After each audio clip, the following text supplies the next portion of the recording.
तो चलिए फ्रेंड्स शुरू करते हैं 21 अक्टूबर के सभी इंपॉर्टेंट करंट अफेयर।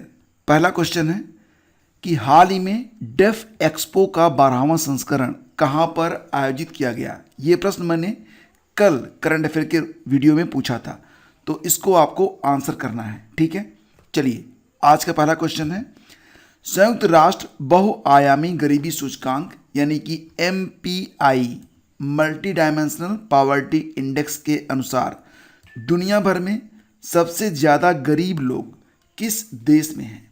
देखिए फ्रेंड्स, इसका आंसर है ऑप्शन ए। जी हाँ, हमारे भारत में दुनिया भर में सबसे ज़्यादा गरीब लोग निवास करते हैं।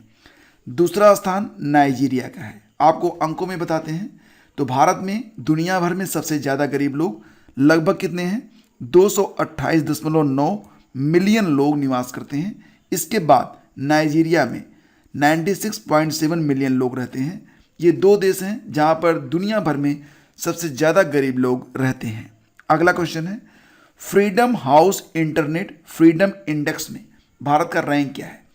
फ्रीडम हाउस एक संस्था है जो कि जारी करती है इंटरनेट फ्रीडम इंडेक्स। इसमें भारत की रैंक पूछी जा रही है। इसका आंसर हो जाएगा ऑप्शन बी, यानी कि भारत की रैंक कितनी है इंटरनेट फ्रीडम इंडेक्स में 51। आपको बता दें कि अमेरिकी सरकार द्वारा वित्त पोषित NGO फ्रीडम हाउस के अनुसार देश में डिजिटल विभाजन को पाटने के प्रयासों के बाद भारत का इंटरनेट स्वतंत्रता स्कोर 2 अंक बढ़कर कितना हो गया है, 51 हो गया है। 2021 में कितना था, तो ये मात्र 49 था। अगला क्वेश्चन है किस देश के लेखक सेहान करुणा तिलका को उपन्यास द 7 मून्स ऑफ माली अडमेडा के लिए उपन्यास है इनका, जिसके लिए इनको 2022 का बुकर पुरस्कार प्रदान किया गया है। तो फ्रेंड्स, सेहान करुणा तिलका, इनके उपन्यास का नाम है द 7 मून्स ऑफ माली अडमेडा। ये कहाँ के हैं, ये श्रीलंका के हैं। इनको 2022 का बुकर पुरस्कार प्रदान किया गया। तो क्वेश्चन का ऑप्शन बी बिल्कुल सही है।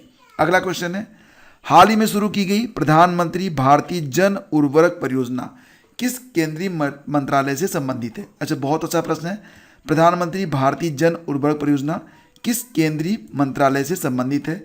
देखिए फ्रेंड्स, इसका संबंध है रसायन और उर्वरक मंत्रालय से, यानी कि इस क्वेश्चन का ऑप्शन डी बिल्कुल करेक्ट है।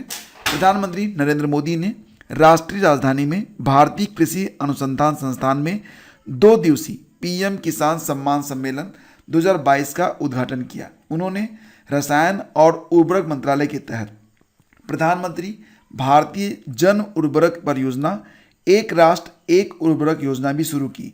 इसी योजना के तहत कंपनियों को सभी सब्सिडी वाले उर्वरकों का विपणन एक ही ब्रांड यानी कि भारत ब्रांड के नाम से करना होगा। अगला क्वेश्चन है प्रधानमंत्री नरेंद्र मोदी ने मिशन लाइफ अभियान की शुरुआत कहाँ से की है। मिशन लाइफ अभियान, इसकी शुरुआत की गई है प्रधानमंत्री मोदी के द्वारा।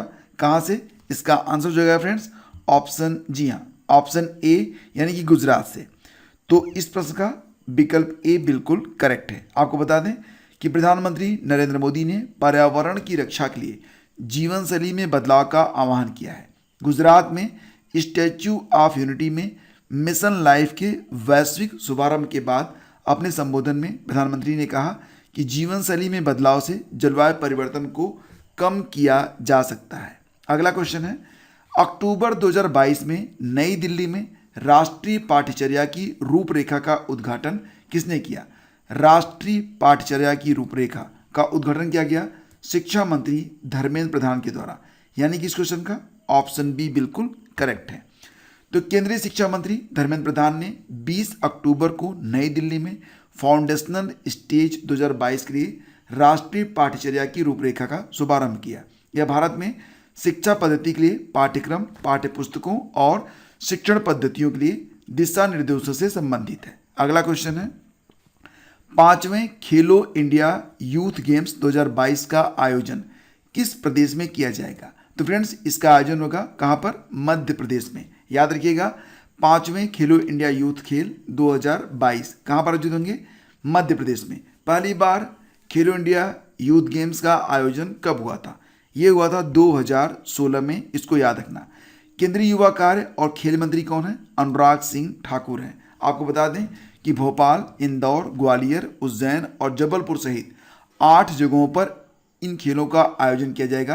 यानी कि जो 5वां खेलो इंडिया यूथ गेम होगा ये मध्य प्रदेश में होगा और मध्य प्रदेश के 8 जगहों पर इसका आयोजन किया जाएगा। अगला क्वेश्चन है, जन योजना अभियान 2022 विषय पर 2 दिन की राष्ट्रीय प्रशिक्षण कार्यशाला कहाँ पर शुरू की गई है?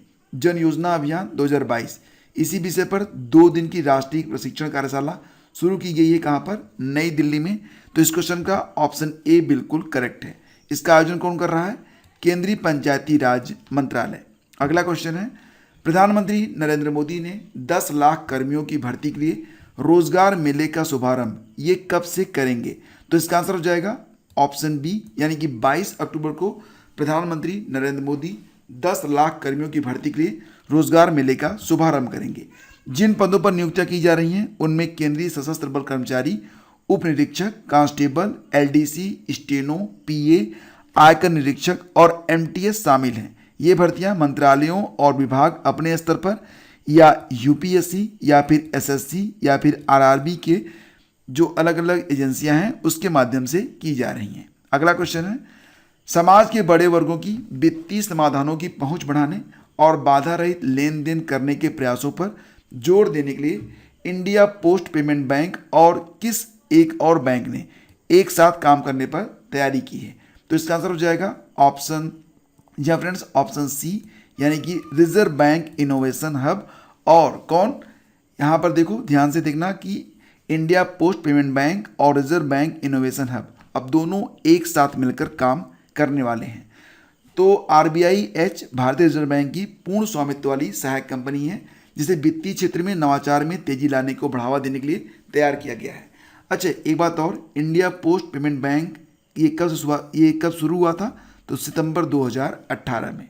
अगला क्वेश्चन है, दिवाली पर दिए जलाओ पटाखे नहीं अभियान किस राज्य की पहल है? तो फ्रेंड्स ये पहल की गई है दिल्ली में। यहाँ पर 1 जनवरी 2023 तक अगर कोई पटाखा बेचता है, पटाखा जलाता है तो उस पर जुर्माना लगाया जाएगा। तो ऑप्शन बी बिल्कुल करेक्ट है, दिल्ली में दिए जलाओ पटाखे नहीं अभियान को शुरू किया गया है। अगला क्वेश्चन है, हाल ही में 27वां लेखा महानियंत्रक कंट्रोलर जनरल ऑफ अकाउंट्स इसको क्या कहेंगे आप?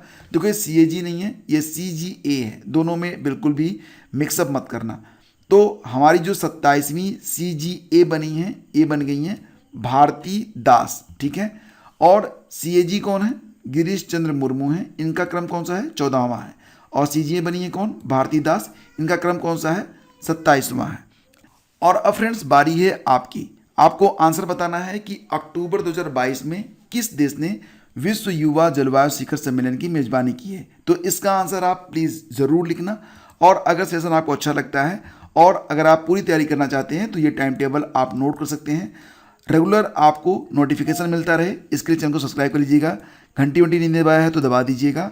और टेलीग्राम चैनल स्टडी विद ज्ञान प्रकाश से जुड़ जाइए। यहाँ पर आपको बहुत सारी ऐसी स्टडी मटेरियल मिलेगी जो कि आपको कहीं और नहीं मिलेगी। हाँ, वीडियो अच्छा लगा है तो लाइक और शेयर करके जाइएगा। Thank you so much.